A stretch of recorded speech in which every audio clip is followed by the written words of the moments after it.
Welcome to Dodgers Dogs as part of the Dodgers Daily Network. Casey Porter here, joined by Coach Holt that you see on the screen here. Coach, great to see you this morning, and it's great to be a Dodger. It was a great road series. The longest one of the year, 3 different cities, 9 games. You end up 7-2. Man, other than the B delay that night, it was a really good road trip. A great road trip. The guys, anytime you go to a road trip, go 7-2. I don't care who you're playing. It's very successful. The Dodgers have found a new, couple of another situations with some different players that are showing up, and so it's been a total positive situation for the Dodgers during that time. It's great. It absolutely is, Coach. And off night, they needed that off night, and this is a organization that loves to turn the roster over. They love to make transactions. Landon Knack, we saw, had a couple of really nice starts. He gets optioned back down to make the way for Walker Buehler. Released a hot take on Walker Buehler yesterday, but hey, Walker Buehler is back. We got to see him in AAA Oklahoma City, and his command looked good. We both said at the time, as soon as we saw that outing, hey, that's the one that they're going to like. That's the one when they see it, they're going to go, yeah, that's it. He's ready. And sure as heck that happened. I thought the organization handled the Walker Buehler situation absolutely perfectly. They kept him down when they needed to. They pulled the trigger as soon as he was ready. And you know as well as I do, Coach, there is a time to where the minor leagues has ran its course. You need the adrenaline of the major leagues to get to that next level. Yeah, and we all know Walker's elite. He's elite status, and they've done a great job. We've all been kind of frustrated about the amount of time, but there's some stuff there you have no control over. We always talked about this case as coaches. You get frustrated with, you can't even get upset about rain because you have no control over that. You got to control this. Worry about stuff you have control over, and the injuries is something you have no control over. We have great nowadays. The medical staffs are amazing. The technology is amazing.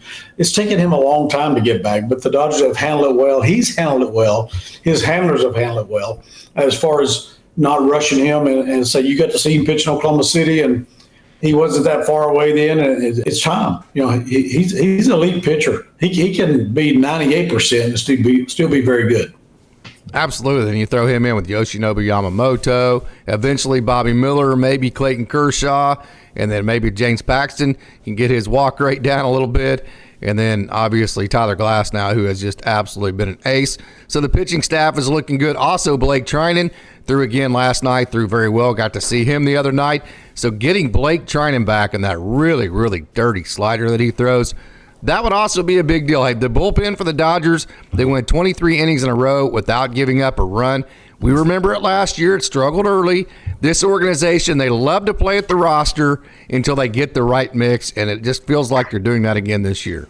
Well, the great thing, Casey, we talk about this all the time. We're beating a dead horse, but the organization, the minor league system is so great with the Dodgers, they're allowed to do that. We go back to last year. You got guys that are stepping up, some guys coming up from Oklahoma City, guys that haven't been in certain roles or in different roles, and everything looks great. And I've told you before, a couple of years ago, Treinen looked unhittable. If he gets back anywhere near that, that's going to be a huge plus for the Dodgers. JP Fireisen, I had mentioned a couple of times in his last outings in Oklahoma City. He had looked really good in his last couple outings in Oklahoma City. He's back up, and we need not forget the last time he was healthy in a major league environment, he was very good as well. And so, yeah, that bullpen thing, the Dodgers also, Coach, because they end up with a 4.5 game lead in the National League West, and you still don't feel like they put all the pieces together, and they just finished their longest road trip, and yet you're 4.5, whatever, I think it's 4 or 4.5 games in first place.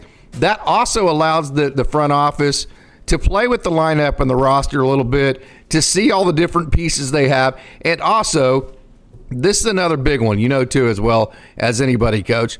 You have all these guys. You have a 40-man roster. You have all these guys in the organization, and they're all dudes, man. They all deserve a chance, right?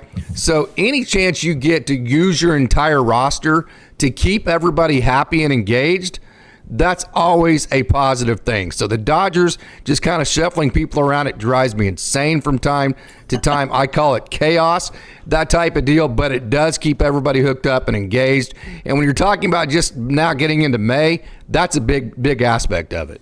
Well, you talk about chaos. We both use the term organized chaos. Yes. If you've taught any PE classes for little kids, I don't know if you've ever done that case, but it's the same thing. Even the same thing with big kids where you're coaching, and the same thing with major leaguers. There's chaos. You're plugging. You're here, everything. You're looking around trying to find what's going to fit, stick it in something, hope it works. And try to happen. The Dodgers have been, again.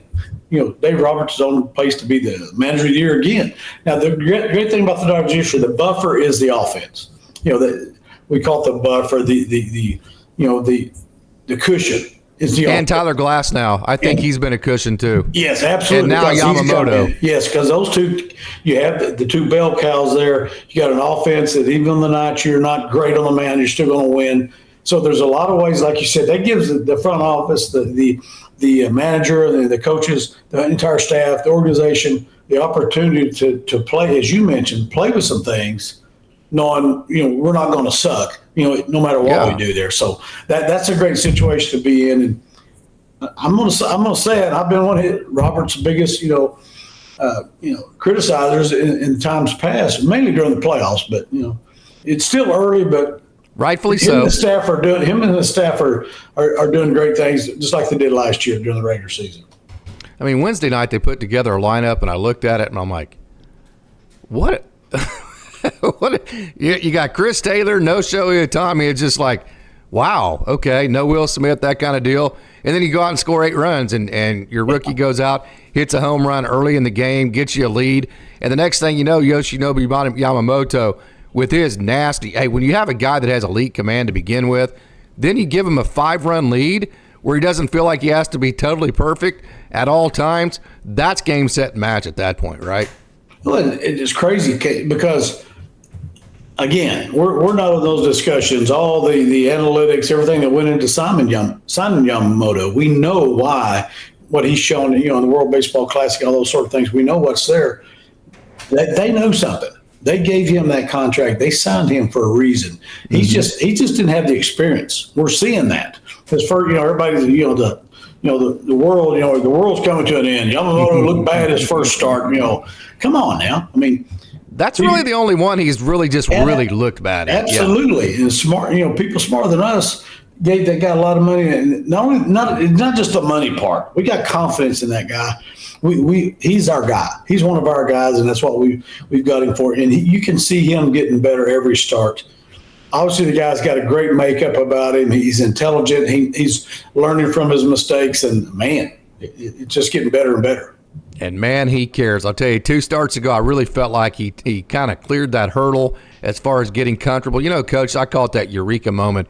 You see it with young players all the time. A player comes up to a next level, and as a coach or as a player, you see it and you go, oh, they got it now. They figured it out that they're good enough to be here. Now they can just relax and be who they always have been. I really saw that 2 starts ago with Yamamoto, and this last outing against the Diamondbacks, who, by the way, honestly, kind of disappointed in him. I thought they were going to be better than that. I mean, not disappointed in the sense that I care, but it was like, man, I kind of wanted to see some better games to push the Dodgers a little bit more, to be quite honest with you. But you felt like Yamamoto could have thrown 700 innings against the Diamondbacks, and they had no chance against him. We call it the aha moment. I think if you hear football coaches talking about the game slowed down for them. Yes. Like a young quarterback. All of a sudden he sees everything. The game slowed down. You see it in basketball with young players as get the NBA or Division I. It's the same thing. It's the aha moment, as you just mentioned, where he's like, hey, I think that worked. That didn't work. I tried this, and, now I'm seeing it's a great thing to see. And like I said, we keep forgetting this guy has no experience in the major leagues when he first walked in here. Yep. We keep forgetting about that part. And a big contract to uphold, man. That's a lot of pressure. The guy's got tons of pressure on him from the minute he walked in there. And he had no experience to fall back on. So it's a credit to him and the type of person he is. And I'm sure he's an amazing young man to be where he's at and to do what he can do. And holy cow, I mean, he's learning, and he's got a great coaching staff around him and people that are patient. Again, it's great to have that offense over there because we can be patient with a lot of people and make some mistakes knowing that we're still going to be okay. But this guy, he's just getting better and better. And like I said, that's a great part about it, the aha moments for those guys. It is. It absolutely is. It's a lot of fun to watch, especially when you see it. I mean, it clicks. Okay, Andy Pages, what a stud, Coach. He's done several different things. You know this as well as anybody. It's not just the results. Hey, the results have to be there. This is a results-based situation. The major leagues is always results-based, right? But there is a process to it, too. We talk about that quite a bit. So right now the results are great for Andy Pages, which is a great thing. They have to be there, right? But the best thing about him is the process is even as good as the results. When I say process, I'm talking about the type of at-bats he's having, Coach. We all know that he wants to hit fastballs, so he's fouling off the breaking balls. He's laying off the breaking balls that are diving into the dirt. He's laying off the change-ups that are low. He's seeing the change-up up. He's doing all the things and swinging at all the right pitches. And so when you swing at the right pitches and you also have talent, that's where the process meets results, and that's where Andy Pages is at. That's a great way of putting it, Case. I mean, you can go back to Barry Bonds. I know he'll never be in the Hall of Fame, but he's one of the greatest players that ever lived. He took the bad pitches or fouled off the pitches he couldn't handle. You made a mistake and hit 800 feet. But I mean, it's the same concept with Andy. He's figured it out. I'm fouling it off. I can't get you. We talked to our high school kids about this. Hit it in the dugout over if you can't handle it. Don't 2 strikes. Do what you got to do. But the thing about big leagues, they're not hiding their fastball. Those cats are throwing that fastball. They're trying to spot up with it, trying to locate the fastball in the big leagues, but they're going to throw the fastball. You can foul. If you're having trouble breaking pitch, you can foul off and wait for that fastball. All they got to do is miss a little bit, and big league hitters, including Andy, are going to hit it. So that's a beautiful thing to see. A young guy, is getting his opportunity, and he know the word process is great. There's more to it than just this at bat. The next pitch, the whole thing. So he's way ahead of even where I thought he was at. I've seen him a lot, man. I mean, I've seen him. I've probably seen 500 or 600 of his at bats over the last 2 or 3 years. And honestly, with the injury last year, he didn't get any of the AAA. He got hurt in his first AAA game. He's way ahead of where I thought he was at. And also, too, Coach, there are some guys. Just some human beings, you can't teach this. Now, you can gain experience and get a little bit better at it, but honestly, you're born with this trait, and that is, for some people, the moment is never too big for them. They just love the moments like that. Andy Pages has always been that guy at every single level, going back to rookie ball. You can talk to Austin Chubb, who managed him there at Ogden, by the way, before Ogden was no longer a team, who also, Austin Chubb managed him with Great Lakes when they were the low A team in the organization. Then also at Rancho when they were the high A. Talk to Austin Chubb about it. He will tell you there is nobody more clutch than Andy Pages. He's come up with some of the biggest hits, like for the Great Lakes Loons in their playoff run. So forever, the big moments are the moments he's always lived for. And now you're in the biggest moment of all, which is your major league debut. And you just kind of see that no moment's too big for him. Well, probably, if you checked him all the way back, Case probably went to Little League and even through high school. If that kid has that mentality now, he's going to have it all the way up. And that's what you're saying. Andy was probably that way his entire career if you went back and checked. Mm-hmm. Well, he has been his professional career. And, hey, touchy subject. And I know a lot of people have wondered why Chris Taylor has gotten so many at-bats. Coach, we hit on it in our last show, and I'll explain, in my opinion, exactly why he's getting so many at-bats right now and why it makes so much sense. We mentioned the 150 at-bat leash for Gavin Lux, correct? Yes. That's kind of the leash they gave him. But then we mentioned, hey, Chris Taylor's at-bats aren't going to rack up quite as fast, so it might take you a little bit longer to evaluate him. Okay, so you taught me this. At the high school level, you basically start on March 1st, and you have March and April, and then your playoffs are in May, right? Yep. So you have 2 months. So you have this scenario all the time where you have like seniors, but you think your younger guys are better than your seniors, right? Yep. But your seniors have been loyal. They've done everything you've asked, and the younger guys still haven't proven it yet, right? So what you do as a coach is you say, you know what? I'm going to give my seniors the entire month of April. I'm going to give them first shot at it. I'm going to give them the entire month of April, and I'm going to see if they can handle it. And at the end of April, if I haven't made my mind up yet, if you haven't convinced me that you are the guy for this situation, I'm going with the young guys. To hell with it. I'm throwing them in there. I gave you your shot. So here is your month to prove it. I really think that's exactly what they're doing with Chris Taylor, to rack up the at-bats, to get enough anecdotal evidence to figure out exactly what they want to do. Because if you're only giving them, say, 3 or 4 at-bats a week, now you're going to end up in August, maybe September, and still have more questions than you have right now. So I think they're doing that to kind of rush how they want to evaluate that situation. That may be a little bit too tinfoilish, but I've seen that situation a million times in athletics.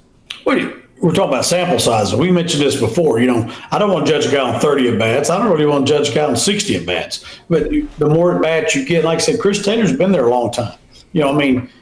It's same thing I went back to with Lux in spring training. They were able to make a move because you got Mookie Betts sitting over there. But if they don't have Mookie Betts over there, they're not. There's a whole different deal going on there with Lux at second, shortstop. You're looking at trade, you're looking at something else. So there was a luxury there. They could do it and move him back to something he's familiar with. So you're kind of getting the same thing here. You're getting a look at Taylor. Is he going to be the guy that's going to take over there, or are we going to give him some opportunities? And I'm going to turn around and go back with Outman because he's a big, strong, great athlete, and we just feel like he's got the potential. But when you're in the middle of playing, you kind of have to make some hard decisions sometimes. But I totally agree with you. I think it's exactly what they're doing. And Taylor wasn't exactly tearing it up before he started, but now we're going to get more and more at-bats. If you're still hitting 120 with more at-bats, a bigger sample size, okay, I'm going to go back with JamesOutman. Yep. Are you worried about Outman? He hadn't played the last 3 games. It just kind of feels like the organization might be squeezing him out in preparation of Jason Hayward coming back. I don't know. You worried about him? No, you could be. My guess is he's coming out early with a hitting coach or somebody and getting his work in and trying to get better, or defensively, or trying to work on his game, because it's the major leagues. It's a success-oriented business. If you can't produce, we'll go to the next guy. People forget. I was talking to a young man the other day, Isaac Stebbins, his good friend. I coached him when he was in Little League, and his dad's a good friend of mine. His dad just said, Isaac's biggest problem now with the Red Sox, he just come out of Oklahoma State.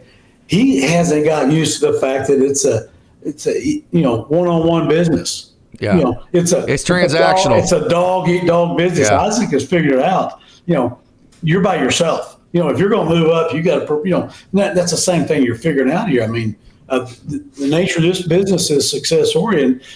If you're not doing it, it's totally next man up. Yeah. So, that's where we are. But Outman, you know him better than I do, but he seems like he's doing all the right things. And I hope they don't give up on him too soon. I don't know. God, he looks the part. He acts the part. Good Lord, man. I don't want him being one of those guys we've had in the past who we trade and all of a sudden he's an all-star for 2 years in a row. You're going, man, it was good held on, because he's still a young guy and he has all kinds of talent. But I'm going to say, Kay, since you asked me my opinion, I hope they're not giving up on him this soon. To me, it's pretty soon. To me, it's too soon to give up on him. Yeah, 84 at-bats, that's kind of one of those, that's a pretty large sample size. But then again, you're like, this is a real feel-heavy guy. He needs the everyday part about us. Looking back at his game logs, he actually has had more consistent playing time than even I probably gave it credit for. So it's kind of one of those deals. The thing I really worry about with James Outman, you saw it with Miguel Vargas. With this organization, there is so much talent that basically once you get your shot, if you don't take advantage of it and you lose that shot, you're probably not coming back. So it just feels like if James Outman goes back down to AAA, likely he's not coming back. That's the one thing I worry about. Well, here's the other part, Case, or me and you, as just a couple of Dodger fans here in the middle of central Oklahoma, it's going to come out when Hayward gets back. We're going to know a lot then. We're going to see where Outman sets then. And then there could be some tough decisions made, but I think that's why Taylor's getting more at bats, because they're trying to fast forward and put into warp speed the evidence that they need to make that decision. Well, you're not doing it with Lux. Lux is getting a pretty long rope, which is okay. Yeah. I don't have any problem with it. He's already proven he can hit on the major league level. Yeah, especially with Miggy Rowe. He actually is hitting the ball very, very well. Now, our last topic, Coach, the Atlanta Braves.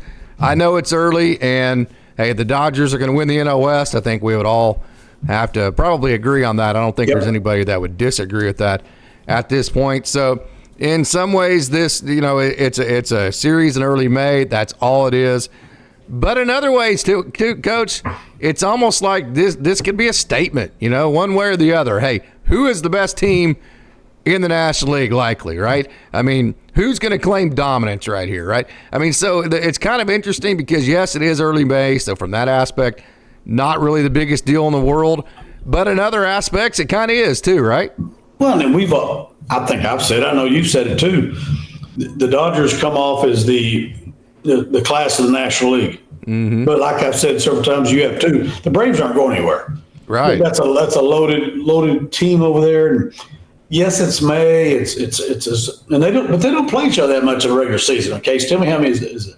I couldn't tell you how many times they play. I don't know. It's not going to be very much because you got the interleague stuff and you got your divisional stuff. So they're not going to play them a whole lot of times.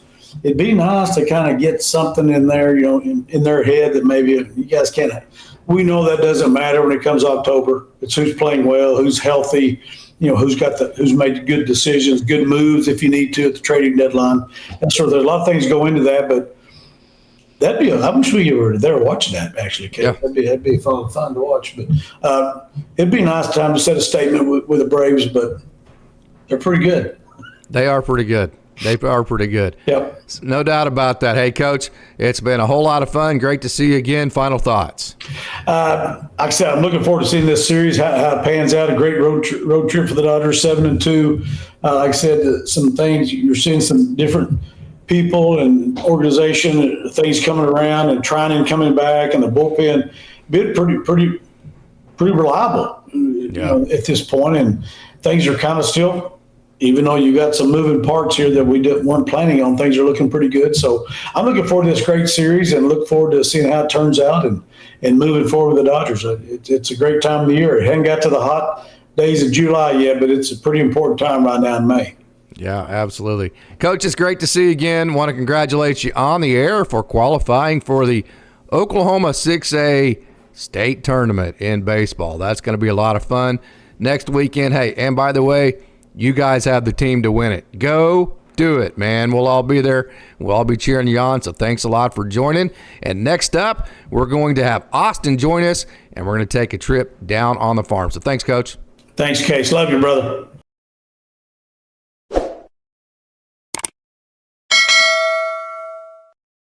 Welcome down in on the farm. As you can see right here, Austin Brubaker has joined. Austin, you are in Appleton, Wisconsin. Kind of a dud night for the Loons. I mean, they've been just hitting the crap out of the ball lately. Not tonight, though, right? But it was fun anyways.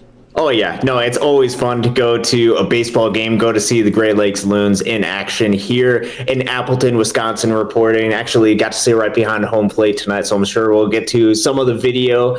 The past couple of days, Loons obviously won the first two games of the series. Tonight, you got to tip your cap to the Wisconsin pitching staff. They were able to keep the Loons hitless through 5 and really limit the damage throughout the game for this Loons offense that has just caught fire over the past couple of days. Tonight was a bit of an off day. I think that is an anomaly from what we've seen. This team is hot. There's a lot of great performances, a lot of good development within this Dodgers system, a lot of guys to be excited about throughout the course of this Dodgers farm system on this Great Lakes team.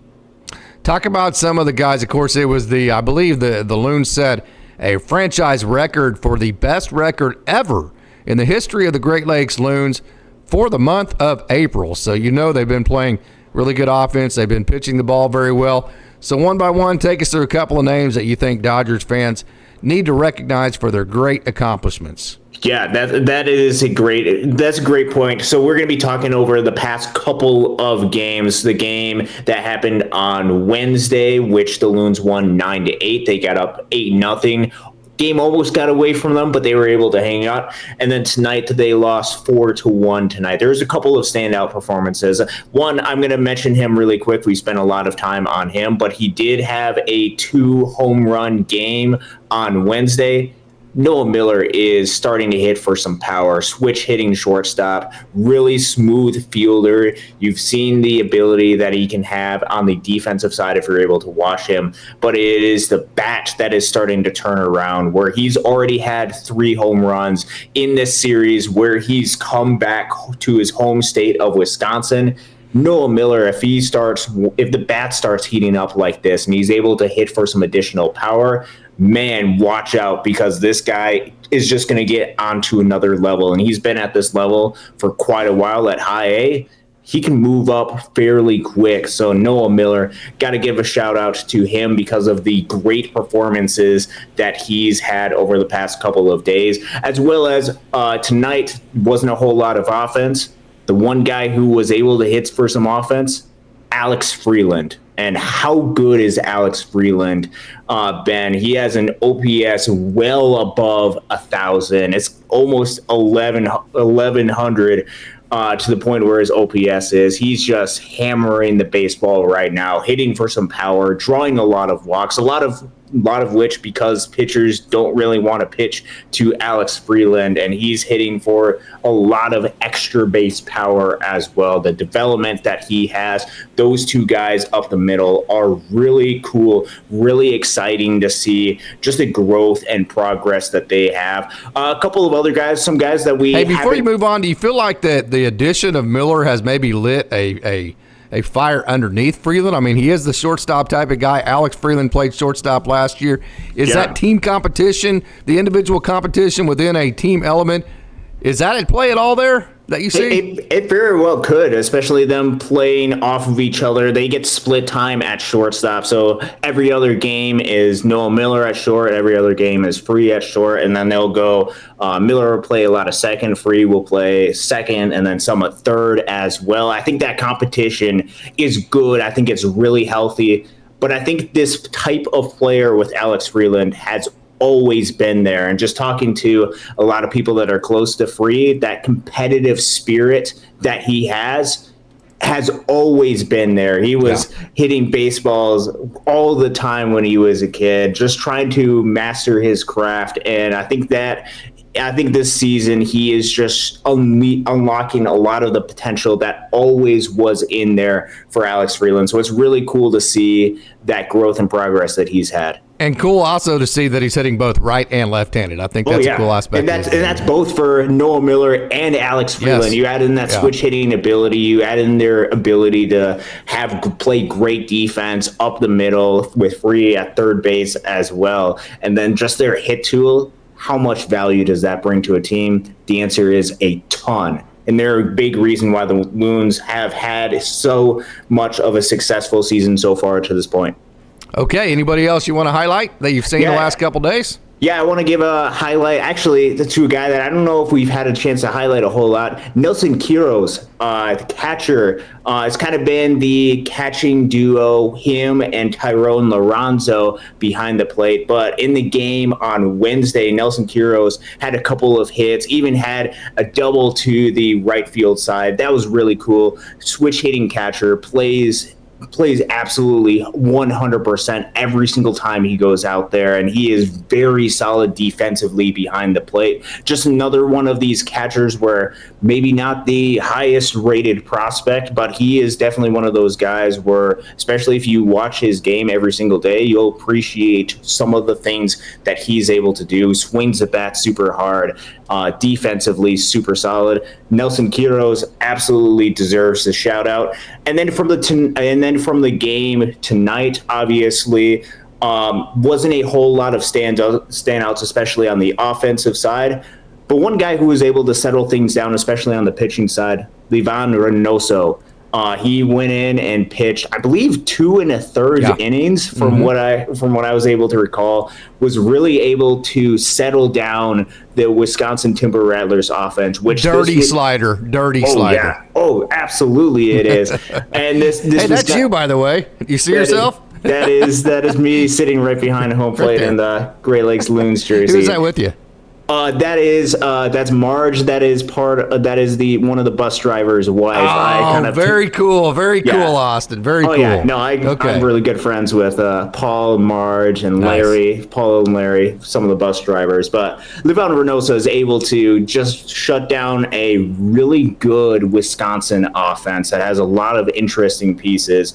And was able to generate some weak contact and also have some swing and miss in there as well. Livan Reinoso, starting to put a lot of these pieces together, like a lot of the other guys, keeping the ball in the zone. When he's able to throw a lot of strikes, he can be really effective. And over the past couple of games or so, he has been really effective for this team, starting to carve out a little bit more of an impact role for this Loons. So excited to see for Livan Reinoso.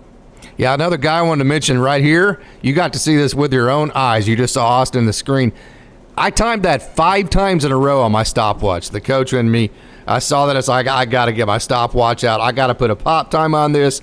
1-8, Austin. This is a 1-8 pop time from Thayron Liranzo. We know that Dylan Ashotka, the hitting coach who was with the hitting coach with Rancho last year, he's now at AA Tulsa this year. He mentioned that Liranzo had gone sub 1-8 in games. I believe it. This is a 1-8 pop time. Thayron Liranzo. Now, I do know, Wisconsin, they did steal, I think, 3 bases tonight as well. He had a couple of double clutches, so it doesn't look like this every single time he does throw, but that's what the minor leagues are for, right? Yeah. This goes to show you when things go right for Thayron Liranzo, he has an elite throwing arm. 1-8, the average time for a major leaguer is 2.0. 1-8, to give you a reference, would be tied for 3rd place as far as the best average for a throwing arm for a catcher in the major league. So 1-8 is elite. Oh, yeah. No, and that throw was incredibly impressive, being able to watch that. That was early in the game, what Thayron Liranzo was able to do, throwing that laser to second base. It hasn't always been there, the consistency of throwing runners out through the course of this season, but the tools are 100% there. And as he works on finding that consistency, both at the plate and defensively, you can see there's a lot in there for Leary. And Thayron Liranzo, very talented player, still has a lot to unlock at the high A level. But as he continues to progress, I'm excited to see him become a force in this offense and become a really solid catcher behind the plate. Because Rancho did not have video at home last year, I didn't see Liranzo catch a whole lot of games. I'll tell you what, I'm way more impressed with him having seen him this year. He looks kind of Sal Perez type guy. He just looks like that big, soft-handed target behind the plate. He's big, and he does have all those soft hands, but he moves really well. So I just think the Thayron Liranzo, I know he's got off to a slow start. It doesn't always look perfect defensively. I just think, though, that he has a world of tools, as many as any other catching prospect in the game. So, hey, we started with High A Great Lakes because that's where Austin was at tonight in Appleton, Wisconsin, watching our beloved High A Great Lakes Loons. So let's go back down to Single A. We usually go in linear order from Single A to High A, but we're going to go from High A down to Single A. Welcome back, Mr. Rockstar Payton Martin. Payton Martin made his debut today. It was a successful one. He gave up 1 run in a little over 2 innings. Thing about Payton Martin, he was drafted. Jonah Rosenthal, by the way. Give Jonah Hey, we talked to Tom Kunis, who's on the amateur scout side for the Dodgers. So is Jonah Rosenthal. He found Payton Martin in the 17th round out of high school. Martin, yeah, that's crazy. Martin was going to go to ECU, East Carolina, and probably be their starting shortstop from day one. But once the Dodgers gave him a pretty nice signing bonus, he obviously changed plans, decided to sign with the Dodgers, went to work last year, had a few minor injuries, had to shut it down a little bit early. Over the offseason, he's developed a split change that he debuted today. That's that one right there. See that split change? That's a big-time pitch. He has a devastating curveball, a nice slider, a fat – look at that arm side tail to that. That's actually a 4-seam, but it kind of profiles as a 2-seam. He has the great curveball, the tight slider, the fastball has been up to 98. It was 93, 94 today. And he has a lot of swag. Payton Martin, I love this guy. Oh, yeah. No, it's great to see Payton Martin back in a Rancho Cucamonga Quakes uniform and the stuff. Oh, you can watch all of the stuff that he has right there. It is electric. It is dominant. That plays, and to get him in the 17th round, what a steal that was. I'm excited to see him be able to come back, see him healthy, build up some of the innings, build up a little bit of the pitch count as he continues to progress and get a little bit healthy and gets through a little bit of the season. it's great to have Payton Martin back because he is an electric, dominant pitcher, part of this Dodgers system. Don't forget about him because he is really good. He absolutely is. And by the way, Kendall George hit about a 2-hopper to the pitcher today. Okay, no, actually, it was a 1-hopper to the pitcher and beat the pitcher to the bag. That's how fast he is. And he slapped one into left field. We've talked a lot about him, so we won't get stuck on him. But wanted to talk about Payton Martin. He made his debut back. So, hey, there is single-A Payton Martin. We've talked about a lot of the other guys. Another guy I want to talk about on the pitching side, a guy that I don't think that we have ever talked about at Dodgers Daily, but had a chance to communicate with him today. This is Joseilyn Gonzalez. Now, let me back this up. Watch this pitch, Austin. Watch this right turn. Whoop! That is 96 miles an hour. 96. Let me back that up one more time. 96. Man, look at that. That's tough, isn't it? That is in on the hands. Joseilyn Gonzalez. This is a 22-year-old, I believe, out of the Dominican Republic. He pairs that with that cutterish slash slider type pitch, and then see how he straightened that one out. So you've seen two different types of shapes to his breaking ball and his slider. So Joseilyn Gonzalez, tell us what you're seeing right here. As a matter of fact, I had a chance to communicate with him today. Before we get to it, Austin, okay, he has a four-seam, a change, a slider, his four-seam, the fastball right there, that one there, that's 95, 96. That first pitch, that two-seam, that one right there that turns right, that's about 94, 95. His changeup is 89, 91, and his slider is about 86. That's a really nice mix for a guy that you might be going, who? I've never heard of this guy, right? 22 years old, Joseilyn Gonzalez. Look at that broken bat. Yeah, that stuff that he has is electric. And as he continues to work on his craft, as he continues to learn the art of pitching per se, he's going to get that much better and better because he's got a lot of tools and a lot of great arsenal to work with. Just look at a lot of the stuff that he has. It is really good for a guy that I haven't personally had the chance to see pitch. Really excited to see the growth and development. Like, holy cow, look at that pitch. Yeah, do you see that slider?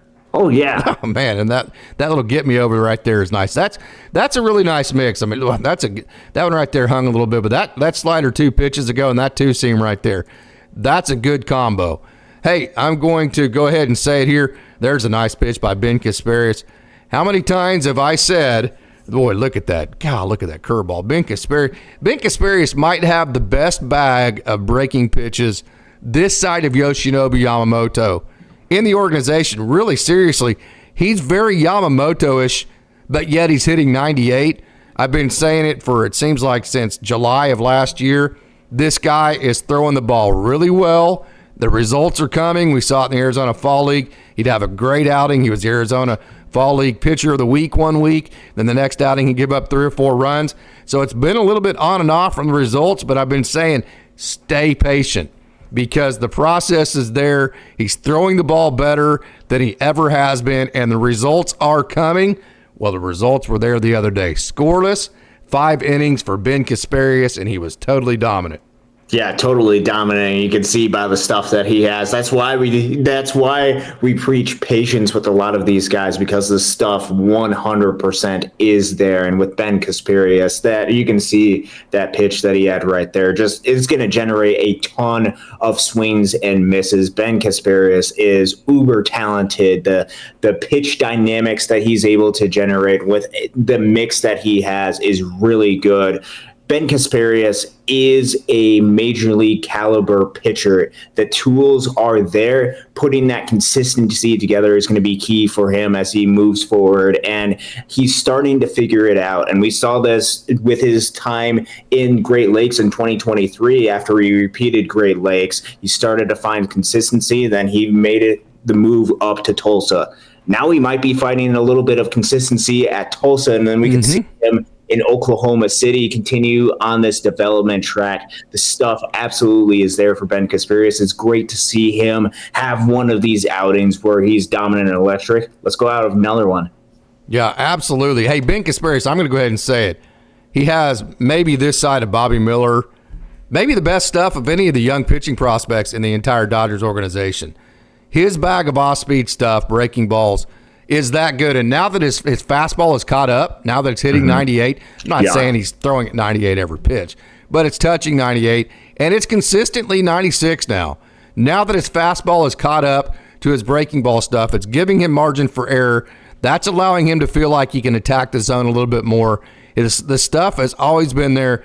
I think he might have the second best stuff of any of the young pitchers in the Dodgers organization. You nailed it on the head, though, Austin. For him, it is all about staying consistent. Okay, let's move now to – I jumped ahead of myself. One more guy at the AA level. You're actually looking at BlakeTreinen right here. Hey, this is Amateur Hour at Dodgers Daily right here. Okay, we're going to actually back up and get to one of my favorites, and we're going to talk about him because he had a great game the other night. You got to see him a lot. The Big Ten Player of the Year in 2022 out of Philadelphia, Pennsylvania, Mr. Bubba Alleyne. I called him Chris Alleyne, and he said, "Who the hell's that? My name's Bubba."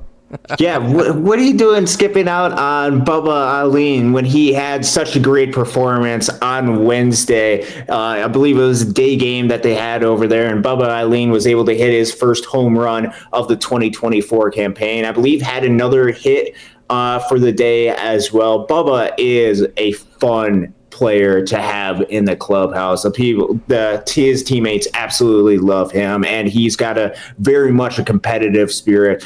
And Watch this. Oh yeah, watch this play right here.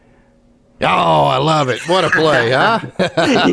you see why his teammates love him right there, because of the fire that he has, because of the way he plays the game. Bubba Alleyne, as you had mentioned, former Big Ten Player of the Year, and absolutely well-deserved. He is that good of a player. The tools are starting to come together. The results are starting to come together, I should say, with Bubba Alleyne. Hit a home run, had a couple of hits, had a great catch. What a day for Bubba. You got to feel for him.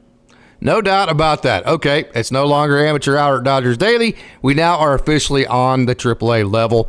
This is BlakeTreinen. He's had 2 really good rehab outings. We saw Walker Buehler. We mentioned that a couple of shows ago. Hey, that was the one we both said. That outing right there is the one that the club is going to want to see from Walker Buehler. You can kind of see right there BlakeTreinen. He's throttling back a little bit on the velo. That pitch right there, I believe, was 93 miles an hour. He's got more in the take. You can see right there, he's just kind of conserving, making sure that he's staying healthy, kind of feeling things out, even that pitch right there, and trying to stay smooth. But BlakeTreinen, he's getting closer and closer and closer. And if you add him to this bullpen for the Dodgers, it only gets better.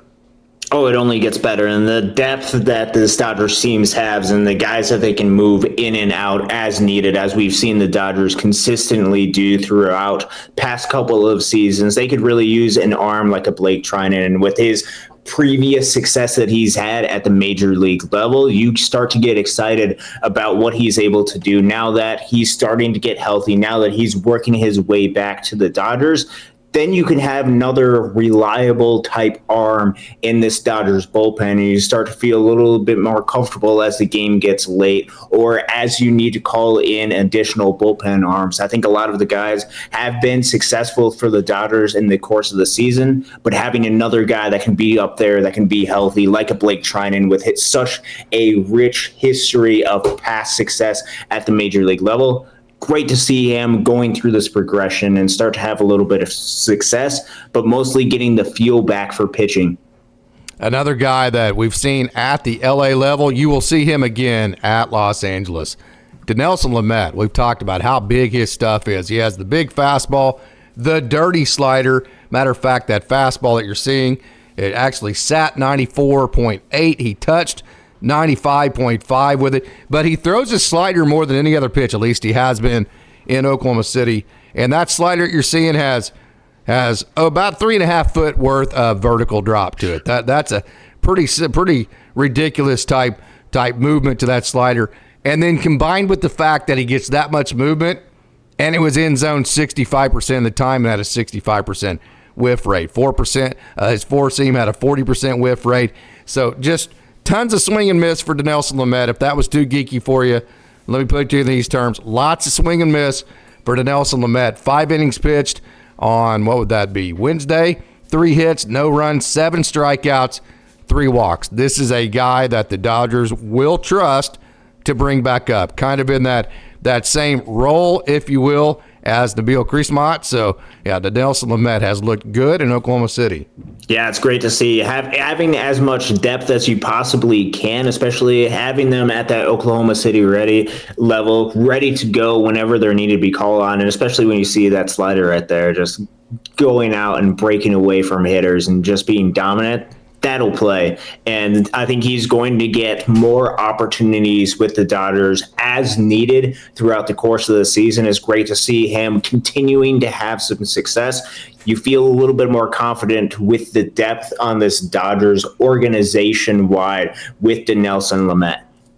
No doubt about that. Eliezer Hernandez also had a good outing tonight for Triple Oklahoma City. We will get to him on a different show, but we've covered a lot of names. So, hey, Austin, this has been a whole lot of fun. It's been great action. Everything's on the up and up. Dodgers just finished their longest road trip of the year, 7-2, by the way, have a 4.5 game lead in the NL West, and they still have a whole slew of Major League guys still to add back onto their roster. So they're only going to get better for here. So everything's on the up and up. So final thoughts. Yeah, you got to be happy with where the Dodgers are at. And you got to be happy where the organization is at on a whole, looking at the big picture with a lot of winning that the Dodgers have been able to do, with a lot of great performances, some guys that have stepped up and really performed, and some guys that have come under the radar. All of these different guys, this organizational-wide thing is really cool to watch. Go out there, be there in person, enjoy it. We have Dodgers baseball back. It's the beginning of May, and let's have some fun. Let's go ahead and win some more games if you're the Dodgers. Keep this thing rolling. I'll be in Appleton tomorrow for one more game before I got to fly back home, but let's go ahead, continue to win, continue to watch this great baseball, and just enjoy the time that we have. Austin, say hello to Marge for me. Tell her to watch Dodgers Dogs as part of the Dodgers Daily Network, right? So she can watch all those boys. She can watch the replays of them. Say hello to all the guys in the dugout, and especially D.A., the wonderful pitching coach there, and have fun tomorrow. So thank you for joining. It's been a whole lot of fun. Thank you to all you Dodgers Dailies out there for tuning in again. Without this, none of this is possible. We have the best crowd and the best group of baseball fans, period. End of discussion. So until next time, I want to thank you for tuning in and say, go Dodgers.